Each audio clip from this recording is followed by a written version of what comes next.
guys, assalamualaikum warahmatullahi wabarakatuh. Selamat siang semuanya, selamat datang di podcast Rasan-Rasan Cah Pemnas.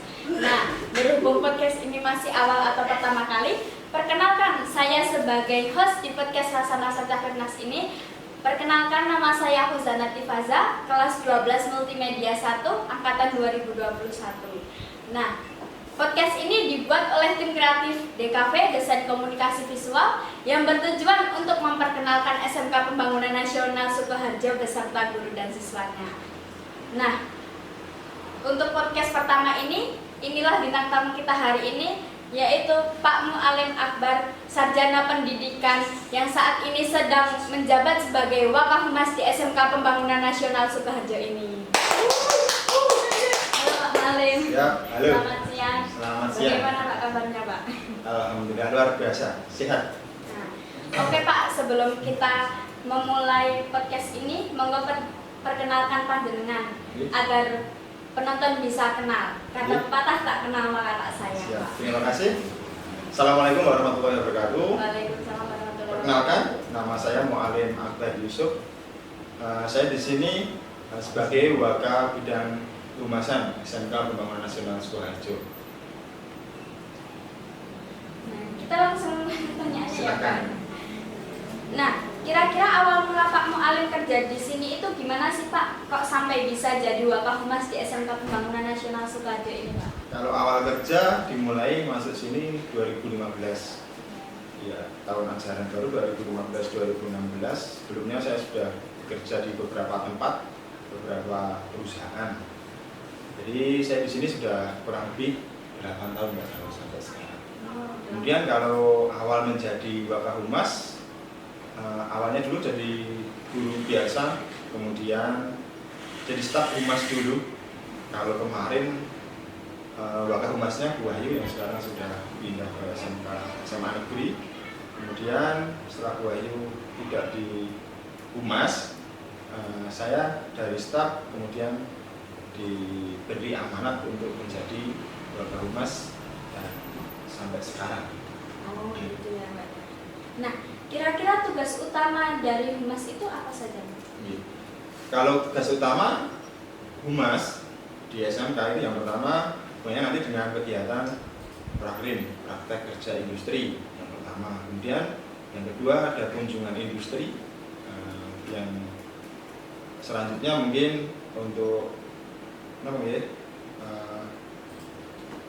mengurusi bidang-bidang media sosial yang dimiliki oleh SMK Pembangunan Nasional. Mungkin diantaranya ada YouTube, ada Instagram, kemudian ada web juga, dan mungkin media-media yang lain. Mungkin awal-awal ini kita baru mencoba untuk membuat buletin. Jadi nanti secara rutin bila ada suatu kabar yang perlu kita infokan internal maupun eksternal, kita akan buat semacam buletin setiap, dan nanti akan beredisi. Mohon doanya dan dukungannya dari semua pihak. Semua nanti bisa menulis di situ di buletin tersebut. Jadi tidak harus dari humas, tapi semua warga sekolah bisa untuk mengirimkan tulisan di situ. Termasuk siswa ya Pak? Termasuk siswa, benar. Nah, salah satu tugas dari humas itu kan mengelola media sosial ya Pak ya? Iya, benar. Boleh kan Pak sekalian promosi media sosialnya apa usernya? Ya, kalau SMK Pemnas, YouTube-nya SMK Pembangunan Nasional Sukoharjo. Kalau bisnisnya sama, hampir sama. Nama akun ini SMK Pembangunan Nasional Sukoharjo. Kalau detailnya saya mungkin tidak hafal, tapi semua hampir sama, tidak ada nama yang di luar itu. Facebook juga ada, bahkan Facebook itu bukan saya yang membuat, tapi sudah warisan dari admin yang dahulu, yang mungkin anggotanya sudah hampir, bahkan mungkin 1000-an lebih, dan itu sudah angkatan yang banyak sekali. Kalau IG kan mungkin beberapa tahun ini seperti itu. Oke. Nah, kan di dalam SMK ini tadi kan ada PKL praktek kerja lapangan ya Pak ya? Ya. Nah, Pak Mualim ini sudah bekerja sama dengan perusahaan apa saja kira-kira Pak? Kalau perusahaan mungkin banyak nih, karena setiap prakrin itu kan setiap tahun dijadikan 2 periode. Karena kita terdiri dari 10 kelas di setiap angkatan rata-rata seperti itu. Kalau dijadikan satu angkatan tidak bisa, satu periode tidak bisa, kita buat 2 periode. Setiap periode itu kita kerjasama dengan kurang lebih 100 dunia industri. Wow. Iya. Setiap angkatan itu pasti rata-rata antara 80 sampai 100 dunia usaha dunia industri dari masing-masing jurusan. Iya. Nah, kira-kira masih ada planning nggak Pak ingin bekerja sama dengan perusahaan apa lagi?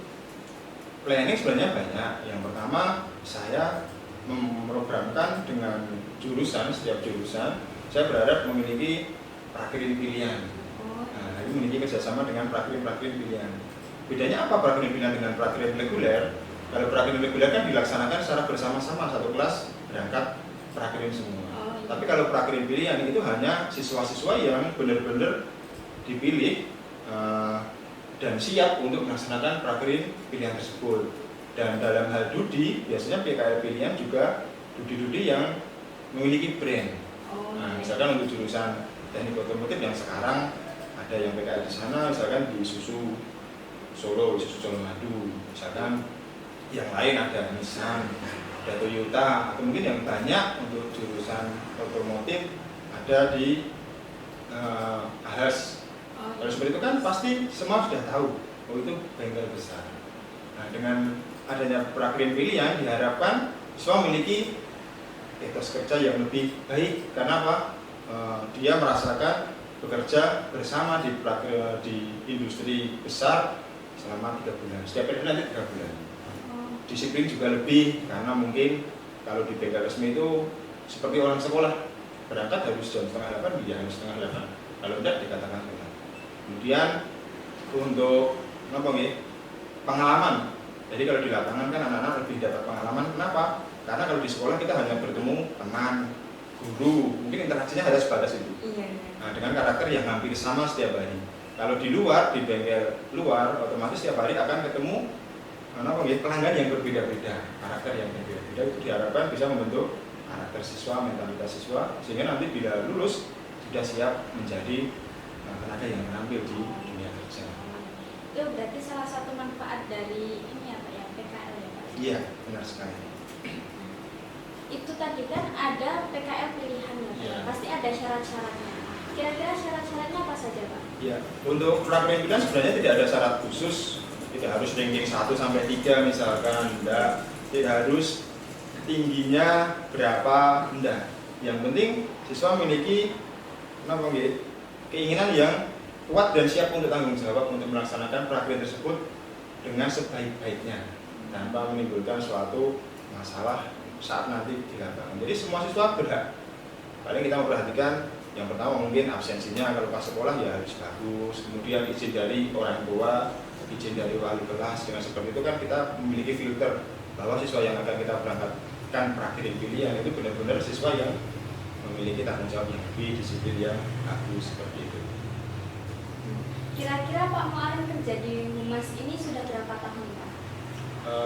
Saya dulu masuk 2015, kemudian kurang lebih 2016 mungkin staf dulu. Kalau masuk Humas sampai sekarang ya mungkin sekitar 7 tahunan. Ya, 7 tahun. Berarti 7 tahun itu lumayan lama ya Pak ya? Ya, bisa dikatakan. Pak, bisa 7 tahun itu kira-kira tipsnya apa Pak rahasianya?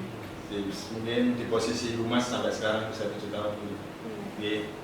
Sebenarnya saya tidak tahu itu kan sebenarnya kebijakan di pimpinan. Mungkin kalau saya kerja dengan semaksimal mungkin apa yang menjadi tugas dan tanggung jawab saya sebagai orang Humas, saya kerjakan dengan semaksimal mungkin. Itu saja.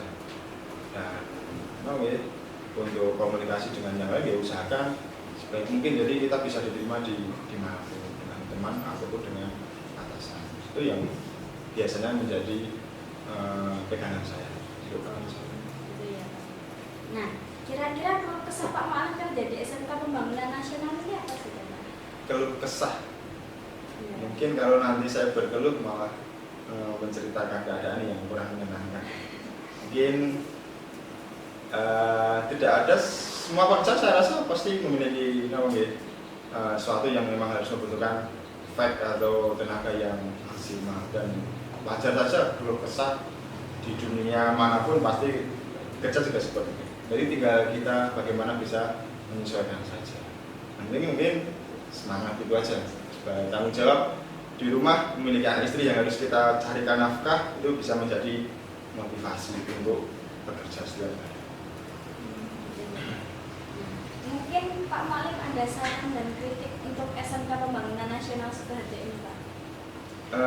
Mungkin sebenarnya tidak pas kalau saya yang membuat saran dan kritik, karena saya termasuk yang di dalam SMK Pemnas tersebut. Jadi mungkin saya bisa menerima saran dan kritik dari dunia luar, dari pihak-pihak manapun yang mau memberikan saran kritik. Mungkin lewat pos ini kalau nanti bisa ada yang melihat, mungkin boleh entah dari siswa internal atau mungkin dari luar, dari orang tua atau dari manapun, dari alumni bisa. Kalau saya melihat ini sebenarnya bukan saran tapi merasakan lebih, kita harus lebih meningkatkan kolaborasi saja mungkin. Setiap unit kerja misalkan humas, swaan dan lain dengan pimpinan atau mungkin siswa, misalkan anak OSIS dengan swaan itu mungkin bisa dimaksimalkan lagi dalam hal kolaborasi. Seperti hari ini mungkin terima kasih untuk tim kreatif DKV sudah membuat suatu terobosan kolaborasi antara siswa dengan mungkin saya sebagai humas, sebagai guru bisa dipanggil sebagai narasumber, itu juga suatu nilai plus. Mungkin nanti ke depannya setiap unit atau unit lain atau bagian lain bisa melakukan hal seperti ini dengan cara yang berbeda. Nah, jadi kesimpulannya SMK Pembangunan Nasional Sukoharjo ini memiliki kerjasama dengan industri luar yang cukup banyak ya Pak ya. Ya, nah, dan memiliki media sosial yang banyak dan dikelola dengan baik juga. Ya, jadi yang gini Mbak, untuk suatu sekolah pasti memiliki sistem yang berjalan. Media sosial kan sebenarnya hanya awal. Media sosial adalah alat untuk kita mempublish atau memberitahukan kepada khalayak secara umum bahwa keberadaan sekolah kita dengan eksistensinya, dengan banyak yang tahu kemudian ingin ikut menjadi bagian dari SMK kita, menjadi siswa kita sediakan fasilitas melalui sarana prasarana, kita sediakan kurikulum untuk menjalankan kegiatan KBM yang berjalan, dan pada akhirnya outputnya itu kan siswa kalau sudah lulus pasti hubungan dengan kerja. Nah, kita gembleng karakter siswa melalui kegiatan prakerin. Nanti setelah lulus, siswa banyak pilihan. Apalagi SMK itu memiliki pilihan yang lebih luas. Lulusan SMK bisa langsung kerja, seperti slogan SMK bisa hebat. Lulusan SMK juga bisa kuliah. Nah, kita sudah punya kerjasama dengan banyak industri selain sebagai tempat prakerin dan kunjungan industri. Kita juga memiliki kerjasama dalam hal ini dengan PKK, Bursa Kerja Khusus. Tidak hanya industri tapi juga kampus. Jadi setiap tahun di akhir semester genap untuk kelas 3 itu banyak kampus yang datang ke sini untuk melakukan presentasi. Nah, siswa tinggal pilih nanti kalau mau kuliah ambil kampus yang mana. Jadi tidak saya sebutkan karena hampir mayoritas semua kampus yang terdekat di area Seloraya itu pasti masuk ke sekolah kita. Yang pertama, bila ada siswa yang menginginkan untuk melanjutkan ke bangku kuliah. Kalau untuk yang kerja, setiap tahun bahkan sebelum siswa melakukan ujian itu recruiting di dunia perusahaan itu sudah gencar dilakukan. Kita punya kerjasama MOU untuk recruiting tenaga kerja. Bahkan sekolah kita setiap tahun digunakan sebagai tempat untuk penyaluran tenaga kerja di PT Indomarko Pristatama, atau mungkin yang sering didengar atau familiar dengar Indomaret, atau mungkin kita recruiting di SMK warga yang banyak jadi tempat untuk recruiting perusahaan-perusahaan besar seperti mungkin kemarin PAMA, kemudian ada KPM dan perusahaan lain. Jadi sebenarnya sekolah ini memfasilitasi semua siswa untuk ke jenjang yang lebih tinggi, mau kerja bisa, mau kuliah bisa, bahkan mau ke luar negeri, mau ke Jepang, Korea, kita juga punya kerjasama. Jadi insya Allah untuk semuanya, bila semua semangat dari awal, dari kelas 1 sampai kelas 3, nanti untuk siswa kita bisa kuliah sesuai dengan harapan dan bisa bekerja sesuai dengan keinginan mereka. Yang penting di awal harus mengikuti kegiatan dengan semangat. Dan bila nanti untuk BKK mau menyalurkan, harus semangat juga.